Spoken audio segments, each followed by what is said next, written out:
December 24th, 1999. A winter evening in Kathmandu, Nepal. 153 passengers and crew board Indian Airlines Flight IC-814, expecting a routine trip to New Delhi. But within hours, this flight will turn into one of the most terrifying hostage crises in Indian aviation history. A 7-day nightmare that stretched across 4 countries, involved 5 armed hijackers, and ended with diplomatic tension between India, Pakistan, Afghanistan, and the newly emerging Taliban regime. This is the true story of the Kandahar hijack. The takeoff. IC-814. An Airbus at 300 takes off from Tribhuvan International Airport at 4:25 p.m. Barely 30 minutes later, just after entering Indian airspace, chaos erupts. 5 men wearing masks storm the aisle. One of them, using a knife and a screwdriver, forces their way into the cockpit. Hijacker. The plane is ours. Follow our instructions, or people die. The plane suddenly drops altitude. Panic spreads across the cabin. The first destination, Amritsar.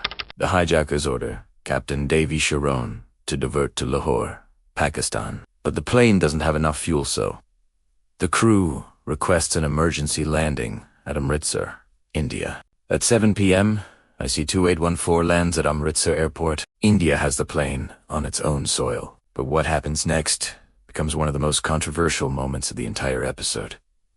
The plane sits on the runway, waiting. Indian authorities take precious minutes, many say, to assemble a crisis team. Inside the aircraft, the hijackers grow restless. They demand fuel. They threaten to kill passengers. And then before Indian commandos can surround the aircraft, the hijackers force the pilot to take off again. Indian officials later say they were trying to buy time. Critics say this was the moment India lost its only real chance to end the hijack in its territory. Detour to Lahore, Pakistan. The Airbus heads toward Lahore, but tension escalates. Pakistan initially refuses to let the plane land.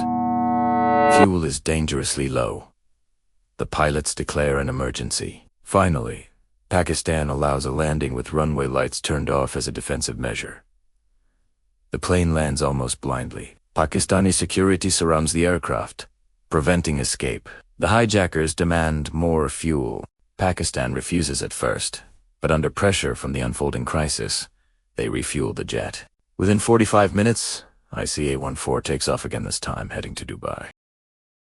Dubai becomes the first place where meaningful negotiation happens. The hijackers demand medical help for injured passengers and essential supplies. Dubai agrees, but only if some passengers are freed. Finally, 27 hostages, including women, children, and injured passengers, are released. For the first time in nearly 12 hours, IC-814 passengers see a glimmer of hope. But the plane is still far from safety. The hijackers now reveal their identity and motive.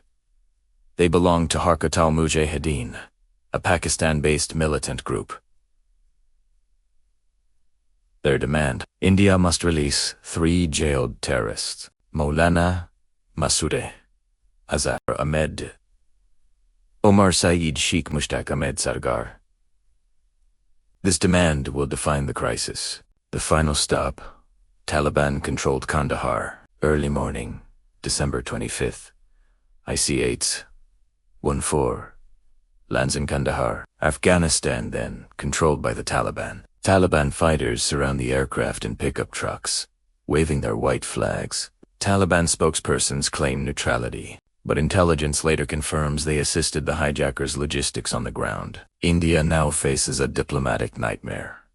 The Taliban regime is internationally isolated, recognized by very few nations, and notoriously unpredictable. India sends a high-level negotiating team, led by diplomat Ajit Doval, to Kandahar. But there is no military option.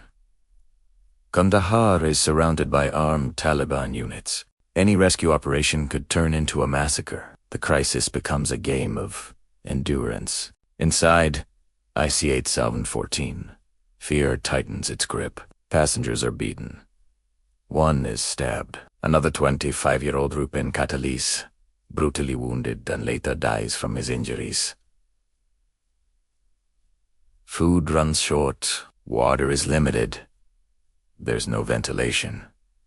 No proper toilets. Families cling to each other, unsure if they will survive. The pilots remain composed, guiding the terrified cabin as best they can. Days turn into nights, and nights into days. 7 days.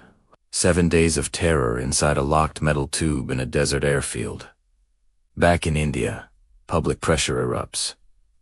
Families protest. News channels run non-stop coverage. Opposition parties demand action. The hijackers refuse to compromise. They insist. Free Masood Azhar, Omar, Saeed, Sheikh, and Mushtaq Zargar, or we start killing passengers. India's cabinet is divided, but with 150 lives hanging in the balance. They make a painful decision. India will release the terrorists. On December 31st, 1999, India flies the 3 jailed extremists to Kandahar. On the sands of Kandahar, surrounded by Taliban fighters, Indian officials hand over Masood Azhar, Zargar, and Saeed Sheikh. In return, the hijackers begin releasing hostages, one by one. Exhausted and traumatized passengers step out. The nightmare is over. The hijackers are given safe passage by the Taliban and disappear across the Afghan border. The hijack ends, but the consequences echo for decades. Maulana Masood Azhar, once freed, forms Yashimo, the group responsible for major terror attacks in India, including the 2001 Parliament attack and the Pulwama attack. Omar Saeed Sheikh later kidnaps and murders American journalist Daniel Pearl in 2002. India strengthens aviation security, sky marshals, fortified cockpit doors, and anti-hijacking laws.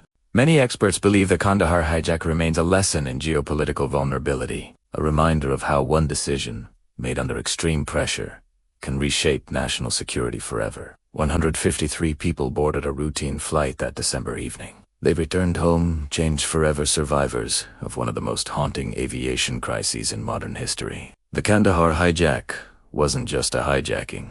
It was a turning point. A moment that challenged the resolve of a nation and exposed the complex web of terrorism in South Asia. This was the story of IC-814, the 7-day hijack that India can never forget.